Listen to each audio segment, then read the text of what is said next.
Kepercayaan kami nang Dayak Meratus ya nyano Sang Hyang Bahtara kita menyembah nang kamusibahan kasangsaraan nang misalnya garing menyembah kanang Sang Hyang Bahtara.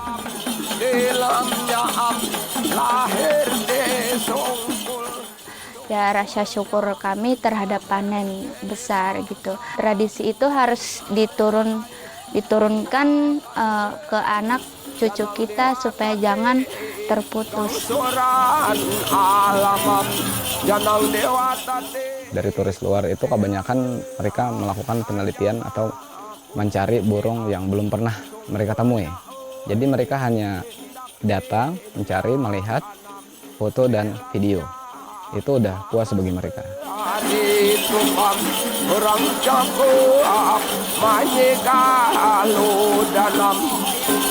Dewa tahakun bubung raja kiam dewangku bodom renggangnya ai.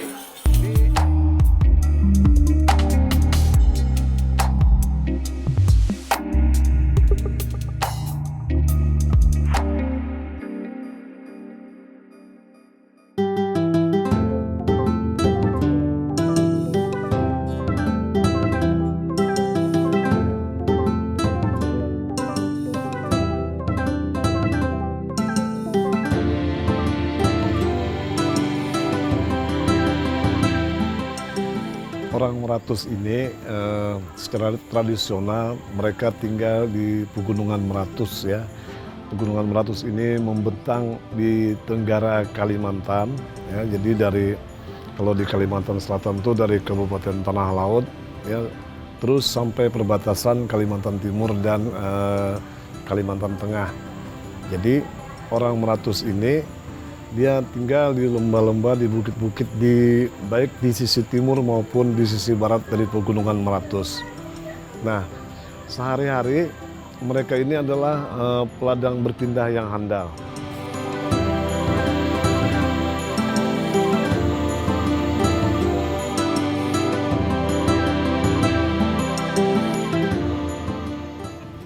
Begitu di awal musim kemarau tuh mereka melakukan penebangan, lalu kemudian mereka mengeringkan tebangan mereka, lalu di puncak musim kemarau dibakar.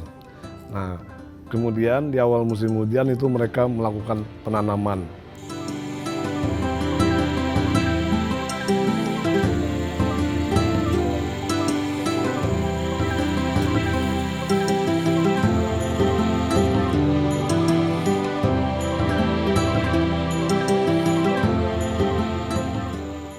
Padi ini bagi orang Meratus adalah tanaman yang sakral. Dia berbeda dengan tanaman yang lain. Kalau nanam kacang, nanam pisang ini tidak ada ritual. Tapi kalau padi ini selalu diselingi dengan ritual tersebut ya. Jadi ketika mereka mencari tanah untuk melakukan pembukaan lahan untuk penanaman perladangan yang cocok, mereka melaksanakan ritual. Ketika mereka memulai membuka lahan, mereka melaksanakan ritual. Ketika mereka menanam, nah lalu ritual yang besar itu ketika padi mulai mengurai, ini mereka melaksanakan ritual tulak bala. Ketika selesai panen, mereka melaksanakan ritual bersambu umang. Ya. Nah kemudian di akhir tahun mereka melaksanakan ritual bakalang tahun. Semuanya ini berhubungan dengan perladangan.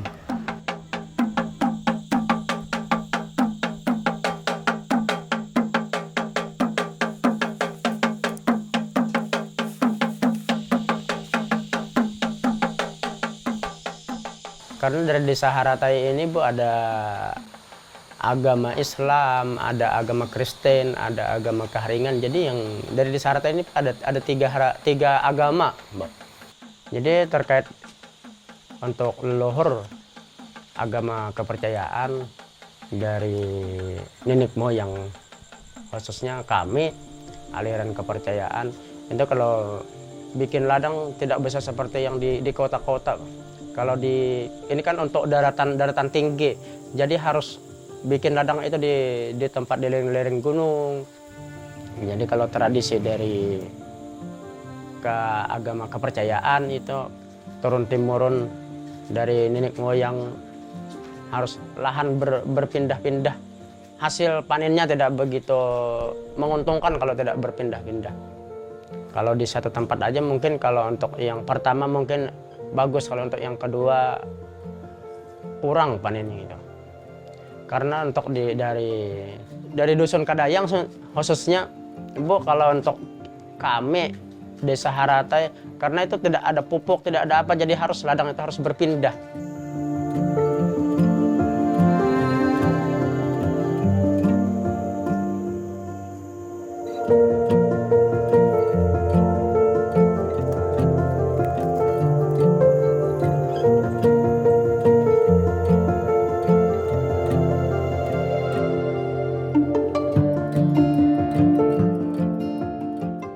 Jadi kami nih di gunung di Dayak Meratus berusaha kehidupan, maka menuri bahuma perkabun lumbuk, perkabun kacang, amun tanam pisang. Pang kami kehidupan sehari-hari kesan ongkos wilanja. Kepercayaan kami nang di Dayak Meratus, ya nyano Sang Hyang Bahtara kita menyembah nang kamusibahan kasangsaraan nang misalnya garing menyembah kanang Sang Hyang Bahtara. Sang Hyang Bahtara nang memadu dengan bumi dengan langit, nang memasang umat selintar dunia. Muja situ nang isi-isi alam, nang di alam roh gaib, nang di alam kada terlihat. Jadi isi-isian nang di bumi ini nang dihasilkan pocok ya kami ongkos alat aroh, pocok, sarai, kunyit, memuja kami ulah susumuran, habang, hijau.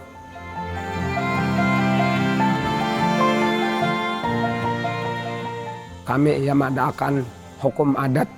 Hukum adat ini kada kawa camu, kada kawa orang luar sedih masuk misalnya membakar misalnya, masuk atau mengolah lahan atau mengolah peribahasanya nang jar kami ada hasil alam nak tahu gawe kada kawa. Ini kami ada akan undang-undangnya hukum adat. Adat ini kada kawa nang camu nang saberan bebas kada kawa. Berartinya bila kami misalnya nang kahutan ini biar tahu masuk kada kawa. Pokoknya diadakan hukum adat. Karena dibelah diadakan hukum adat nang kayak apa bisa orang di alam gaib itu kadim apakah nang jinjar kami nih karena kamusibahan.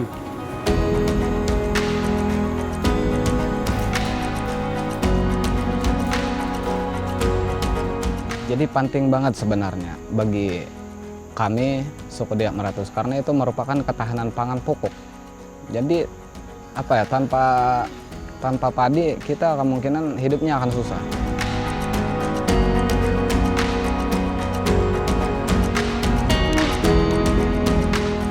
Paribasa kami di sini, paribasa yang orang Dayak sini dikelilingi itu sangkar. Sangkar itu tempat untuk melaksanakan acara ritual tadi kepada pencipta.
Dari turun temurun, tumat datumu yang kami asalnya bahari, marang tuhadah bahari, Asalnya kayak itu pang timurun artinya kami dimadakan kehidupan ulah pemakan.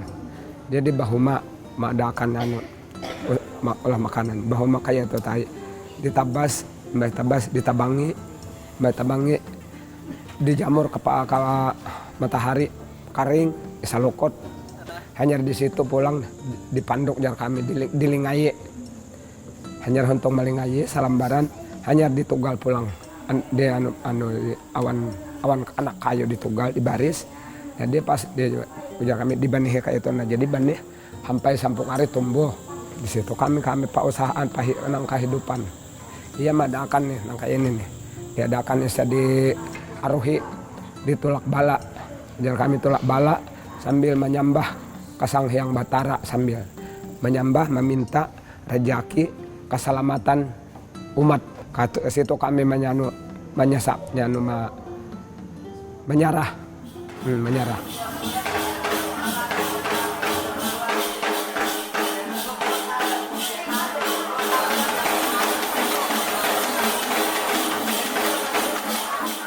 Kami di sini nih berkumpulan, kami di sini kumpulan pada beberapa keluarga misalnya 30 kakak, 30 umbun berkumpul, kami berencana hari apa kita sanggupnya aruh sambu kapan atau bulan 1 jangan kami bulan 1 tapi tanggalnya nih berapa samalan tanggal berapa tanggal 17 18 kita aruh adat yang nang di balayan mano besambu ya kami di situ berkumpul bertandik ajar kami diadakan papantangnya kada boleh bertabang kayu kada boleh jadi di dalamnya jadi habis lalu kami nih belah untung misalnya nang 3 malam aruhnya jadi sudah habis 3 malam lalu itu nih dibangkiti ampih ujar kami bapak pantang ampih ayo bebas pulang berusaha pulang.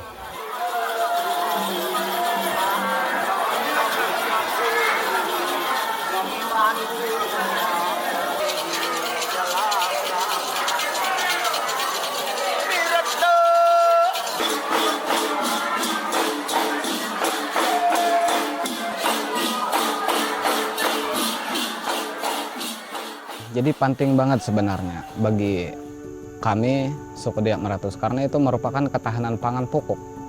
Jadi tanpa padi kita kemungkinan hidupnya akan susah.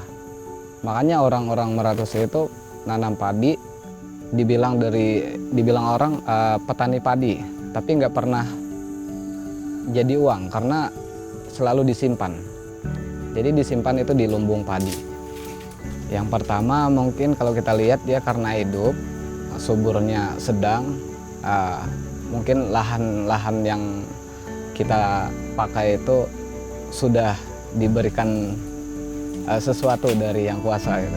Jadi keistimewaannya tidak pakai pupuk itu dari aroma, terus saat kita memasak berasnya itu beda, memang jauh berbeda sama hasil padi yang dikasih pupuk.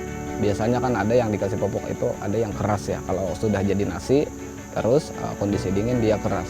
Tapi kalau di sini dalam dingin apapun ya nggak bakalan keras nasinya. Dan aromanya juga keluar, aroma khas.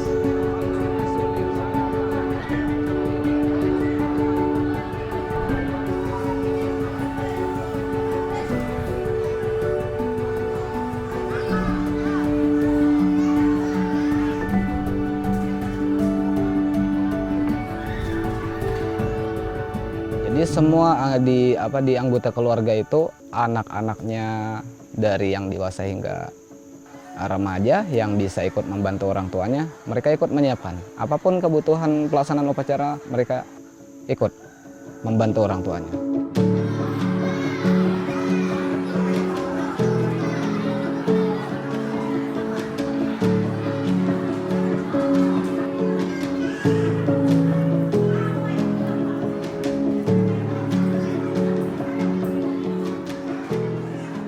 Pelaksanaannya dari pagi itu sudah setiap kakak ini harus kumpul ke balai.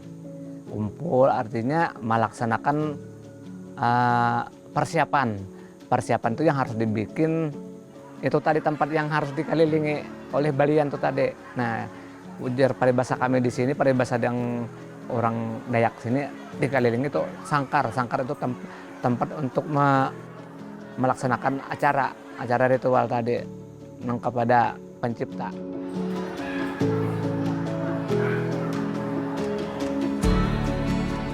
Kalau untuk itu sih nggak ada yang berubahnya, tetap sama. Namanya kan juga leluhur, turun temurun. Jadi tidak ada yang namanya untuk dirubah-rubah acara tersebut. Setiap tahun sama aja acaranya. Kecuali nanti pas pesta panen besar baru ada ritual-ritual tersebut. Sebagai warga lokal Dayak Maratus, tentunya harapan ke depan supaya jangan terputus ya acara-acara tersebut yang seperti membuka lahan, terus menugal sampai panen besar, diacarakannya acara aroganal itu ya rasa syukur kami terhadap panen besar gitu. Jadi tradisi itu harus diturunkan ke anak cucu kita supaya jangan terputus. Besare pojang diwatanya rang jaka pae sadai raja ki sama bahoda poe sama bahurunam bamungkar sum di dalamnya lahir de sungkulnya lahir de bangsanya. Jadi batuan-batuan itu kejadian-kejadiannya itu sangat lama, jadi sampai ribuan sampai jutaan tahun kejadian dari batuan itulah. Nah itu bagian daripada Geopark Meratus.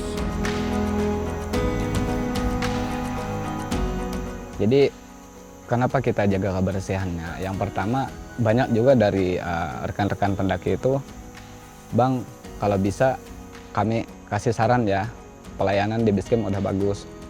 Kami minta tolong dijaga Bang untuk kedepannya agar tetap bersih jalur.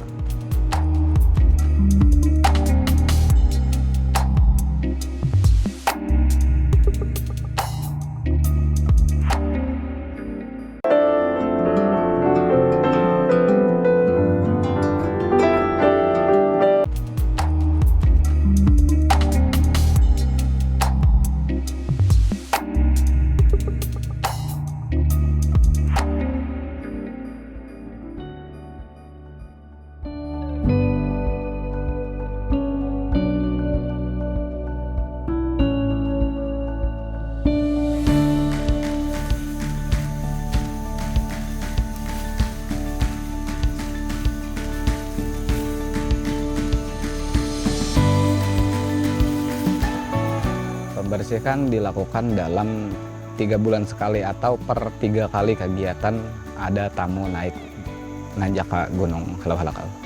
Sebagian dari pendaki itu ada yang dari turis luar ya. Dari turis luar itu kebanyakan mereka melakukan penelitian atau mencari burung yang belum pernah mereka temui. Jadi mereka hanya datang, mencari, melihat, foto dan video. Itu udah puas bagi mereka.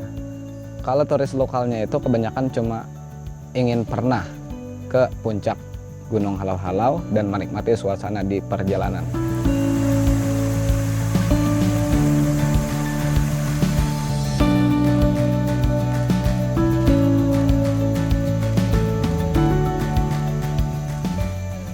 Salah satu destinasi wisata di jalur yang ada di Dusun Kadayang yaitu Halau-Halau. Walaupun masih banyak gunung-gunung yang lain seperti Gunung Karungkangan, Gunung Harukapa.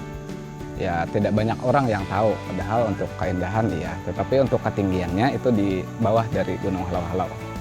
Karena yang tertinggi di Kalsel itu ya Gunung Halau-Halau untuk saat ini.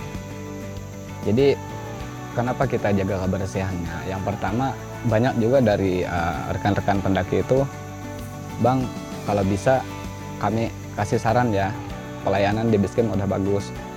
Kami minta tolong dijaga Bang untuk kedepannya agar tetap bersih jalur. Karena kalau suatu saat nanti jalur tidak dibersihkan, maka sampahnya berserakan dan keindahan saat kita mendaki itu jadi terganggu.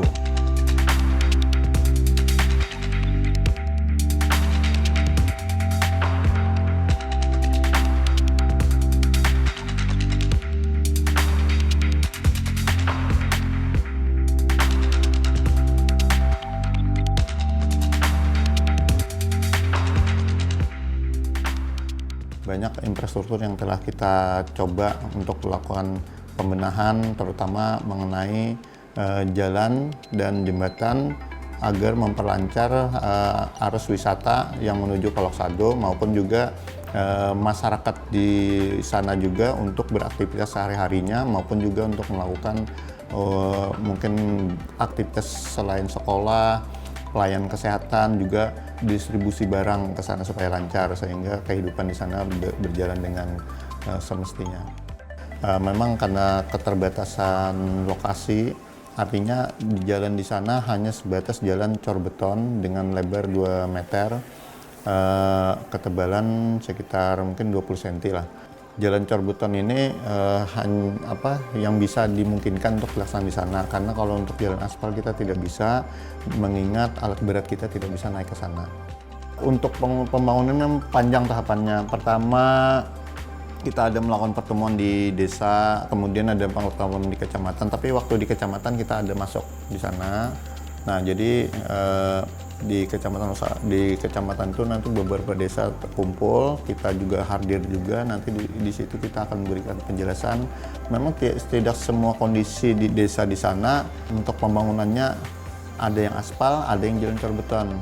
Nah, paling karena kesepakatannya itu lebarnya nanti ada yang 1,5 kah, 2 meter kah, atau lebih. Yang penting kita tetap mengakomodir keinginan masyarakat. Akan tetapi kita juga tidak melanggar ketentuan yang berada di atas kita.